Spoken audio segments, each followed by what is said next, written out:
Hi fellow Dungeoneers, Michael here with the third tutorial, and in this tutorial we will be looking at the basic turn sequence as well as basic actions for your heroes. But first I would like to talk a little bit about the cheat sheets that are available that will make gameplay much easier. So make sure you have these close by when you play, and you won't have to flip through the book as much. So the first one is the basic reference sheet, and this one contains basically 90% of everything you need. You've got on the first page, you've got dungeon exploring, you've got how to handle a threat level, how to open doors. You also got how to rest and how to search rooms.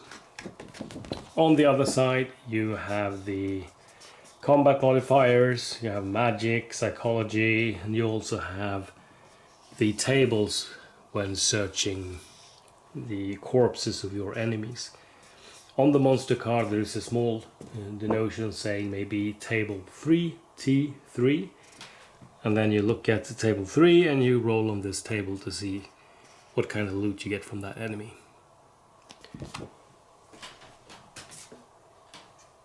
Then you have the quick reference compendium, and this is a very handy thing. It contains, for instance,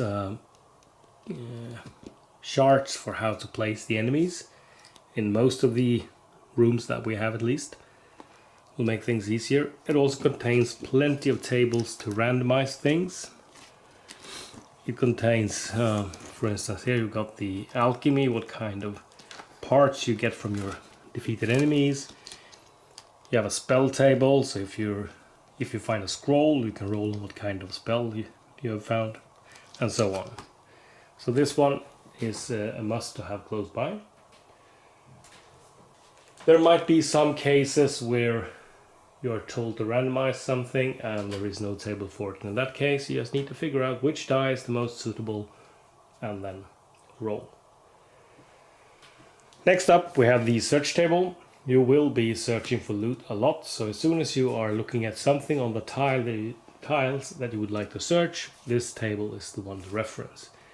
So for instance, if you can see a corpse on the tile, you can look at the dead adventurer entry here and roll to see what kind of loot you can get from that dead adventurer. Last but not least, we have the scenario sheet. And this sheet helps you keep track of your heroes in an easier way. You can use a dry erase marker on this one. It also helps you keep track of the threat level and the party morale.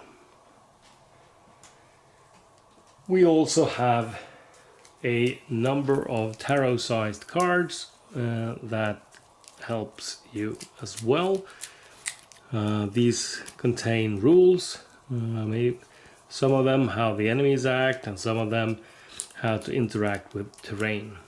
So these are good to have close by as well.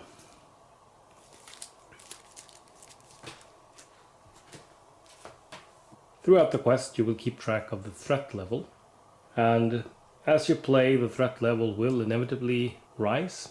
But when you start the quest you need to decide what the starting threat is and what the minimum threat level is. And to do this you reference the quest, and as an example here we have a Kingdom Gone, and that says the start threat level is a D6, minimum threat level is the same as the starting level, and maximum threat level is 20. So we simply roll a D6. In this case we roll a 4, and we mark 4 as the start level and minimum. You can then use one of these cubes, or you can use a dry erase marker to keep track of this as this one goes up and down. We could also mark the maximum threat level here as well. At the start of every turn, except the very first turn, you need to roll the scenario die. This is a D10. In most cases, unless otherwise noted by the quest description, a result of 9 and 10 will trigger a threat roll.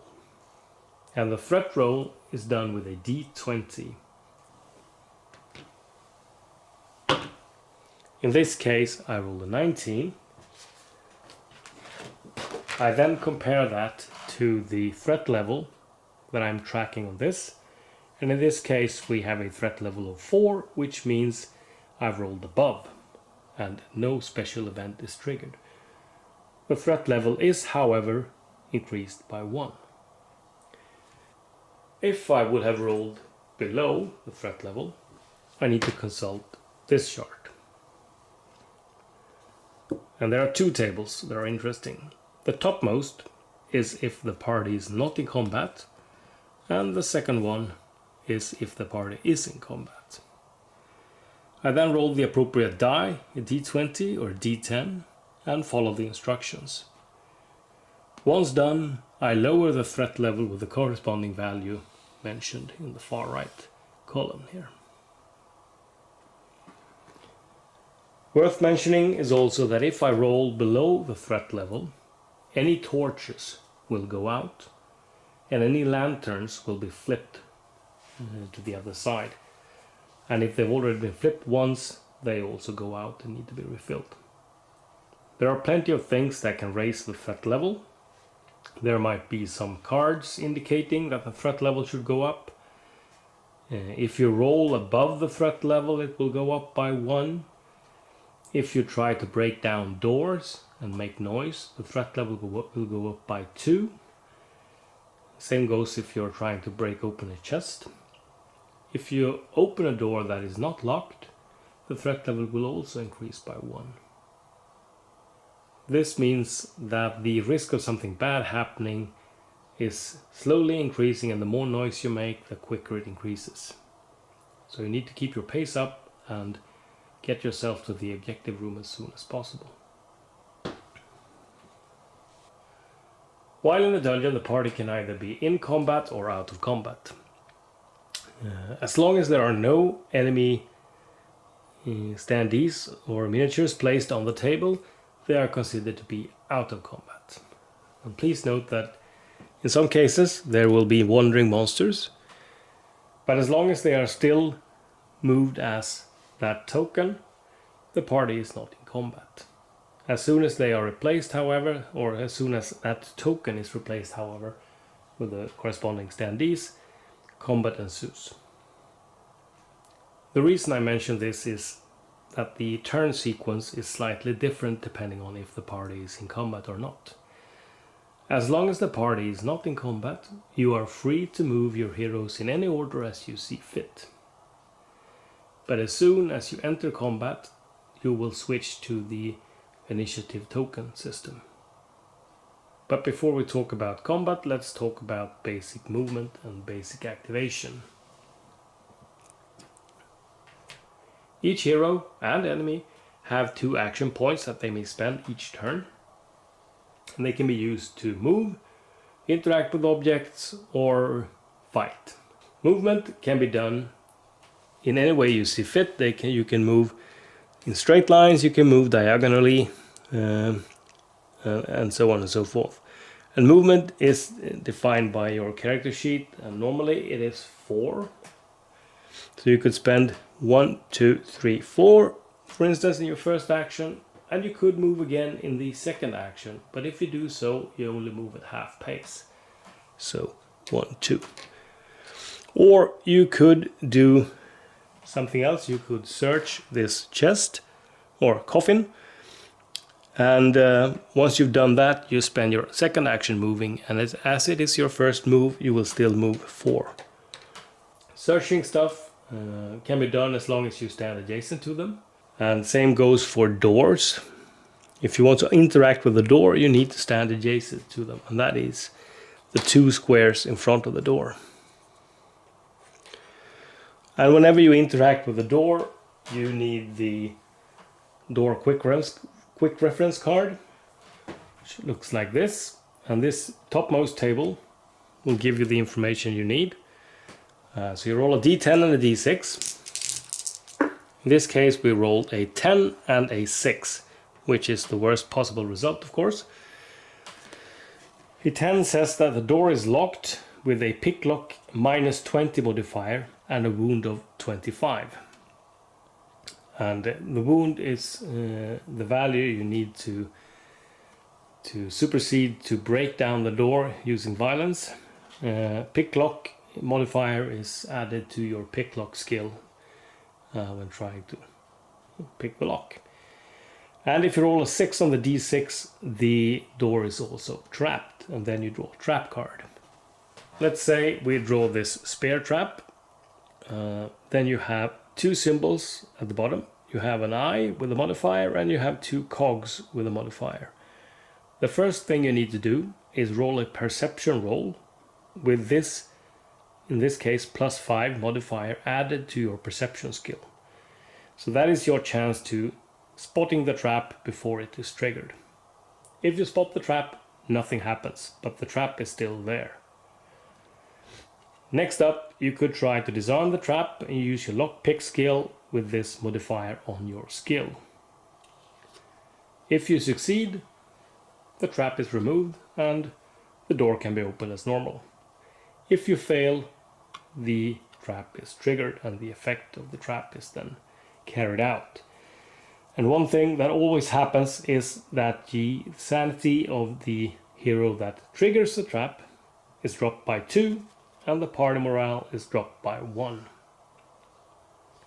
When picking a lock, you need 2 action points normally, and this can be done spread over 2 turns as well.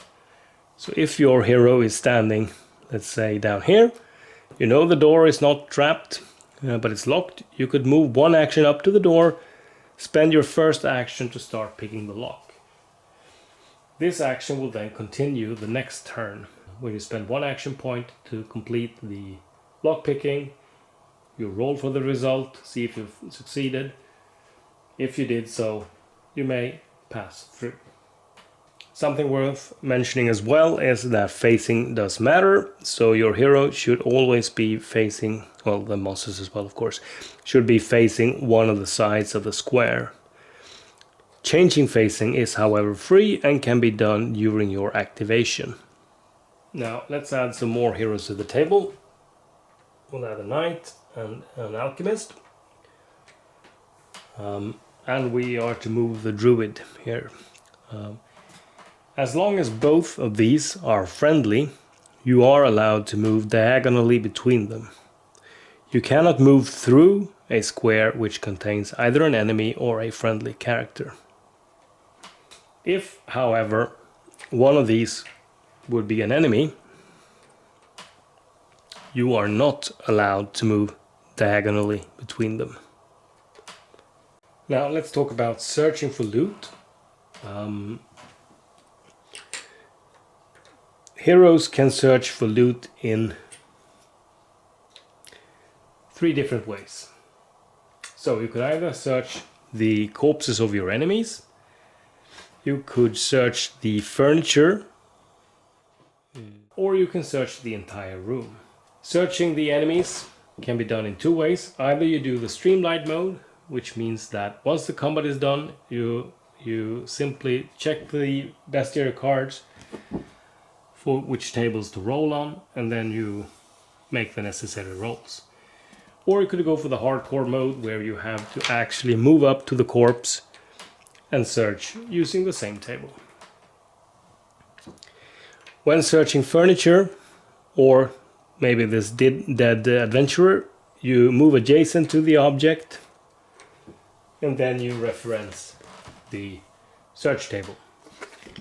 So any corpses you find on the tables, they are searched using this and not the fallen enemy tables. Last but not least, you can search the entire room, and this takes an entire turn. The other search action takes 1 action point. And that is done using the table on the Dungeon Exploring quick reference sheet. You basically roll first a perception roll, and if you are more than 1 hero searching, you get a bonus. If you're searching in a corridor, you get a negative modifier, which can be seen over here. And Then if you find something, you roll below your perception. You roll on this table to see what you found. You can also spend 2 action points searching the entire room. The other search actions are 1 action point. But if you decide to search the entire room, you can do that by spending 2 action points, and you make a perception roll. And if you are more than 1 hero searching, you may add a modifier for that as well. And this can be found on the far right on the Dungeon Exploring quick reference sheet.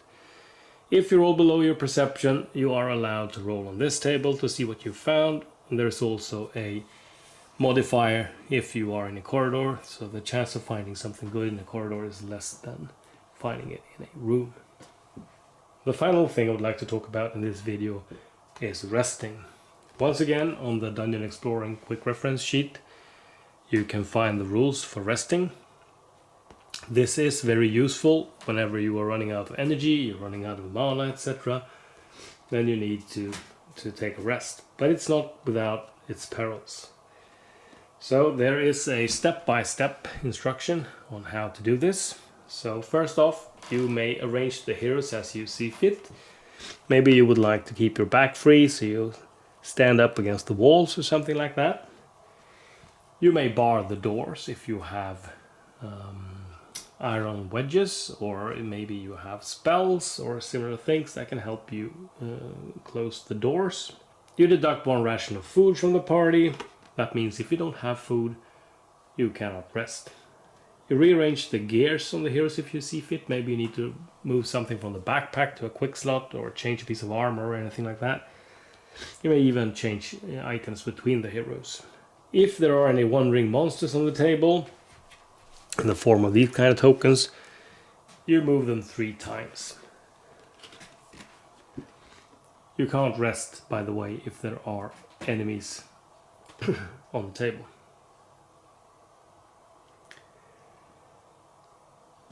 You then increase the party morale by 2. You increase the hit points with 1d6 for each character. This might vary if you have special talents or special equipment. You roll 1d6 for each energy point, and on the result of 1 to 3, you regain that energy point. And if you have bad rolls, you automatically regain all the energy points. Wizards automatically regain all their mana. You may spend this time also to brew potions if you're an alchemist, or, well, anyone can brew potions, but if you would like to brew a potion, you can do that. And last but not least, you roll for an ambush. The risk for an ambush is a basic value of 5 plus the current threat level. So if the threat level is 5 and you have the basic of 5, then you have a 10% risk of an ambush. And for every rest after the first one, you increase this by a further 10. So the second rest, if the threat level would be the same, the risk for an ambush would be 20%, and then 30%, and so on, up till a maximum of 70%. And if the party is ambushed, roll on the encounter table, and you place the enemies just outside the door that the heroes enter through into the room. Randomize 1 hero that is awake and ready. The other heroes will be starting the fight prone, and the enemies start with 3 extra initiative tokens. If you would, however, have sealed the door with iron wedges or a seal door spell, the door will still open, but all heroes start the fighting standing up, and the monsters only have the normal initiative tokens. Alright, that will be all for this tutorial. I'll be back soon with another one.